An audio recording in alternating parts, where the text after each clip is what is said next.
Welcome to the Real Estate Espresso Podcast, your morning shot of what's new in the world of real estate investing. I'm your host, Victor Menashe.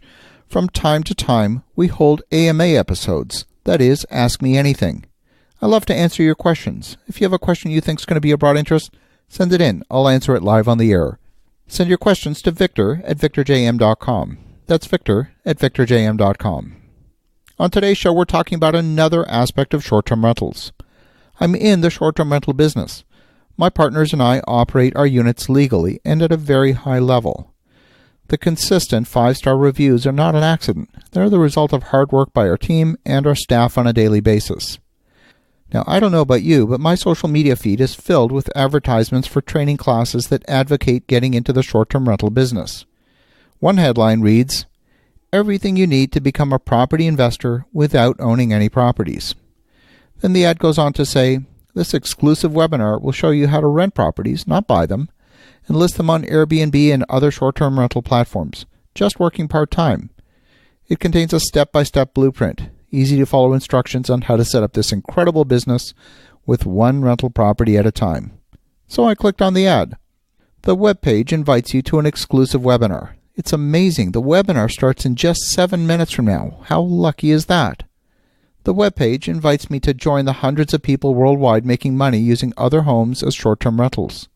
Many property owners earn up to 5 times the profit of traditional rental properties. Sign up to this exclusive free training webinar today. The company claims to have cracked the code on how to rent properties and make money from them by listing them on Airbnb and other short-term rental websites. In less than 6 months, Jimmy was earning 15,000 British pounds a month, around $20,000 US, with just 5 rental properties, and he was able to quit his job. For now, Jimmy teaches other people how to do exactly the same thing. The webpage has a live chat window, so I clicked on the live chat window. Sarah in the chat window asked me if I had any questions. So I asked Sarah how this system works around one small issue.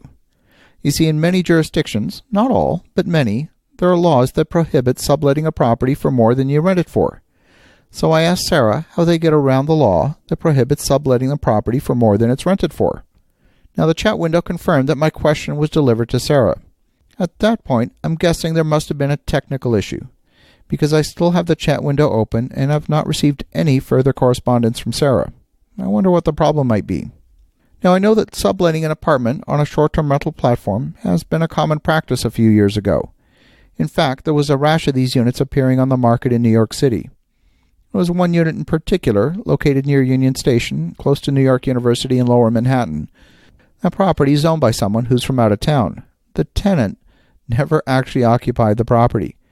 They set themselves up as an Airbnb host, and despite the monthly rent of $3,500 a month, they were still able to get a decent monthly profit by using someone else's asset. The owner had no idea that it was in the short-term rental market. Now, this particular host had done this with nearly a dozen properties in New York City. And when New York instituted new rules prohibiting short-term rentals for an entire home, the host continued to operate. And when the city went to enforce the new bylaw that prohibits rentals of entire homes, the unsuspecting owner of the property received very hefty fines for the violation. Now, some of you may have heard that New York State has landlord-tenant rules that heavily favored the tenant. You would think that the tenant would have some liability in this instance, but you would be incorrect.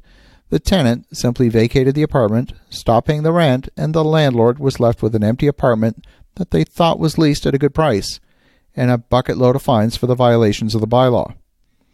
In the early days, there were numerous violations of all kinds of bylaws. The sharing economy is intended to be just that, the sharing economy. It's not the cheating economy, not the scamming economy. The key is for operators who want to get into the commercial end of the short-term rental business to be aware of the marketplace they operate in. They need to understand the supply-demand characteristics of the market. What is the barrier to entry? Are there any regulations? What are they? Nobody ever built a sustainable business that operates outside the law. You might not like the law, and you might want to influence changes to it, but the law is still the law. As you think about that, have an awesome rest of your day. Go make some great things happen. I'll talk to you again tomorrow.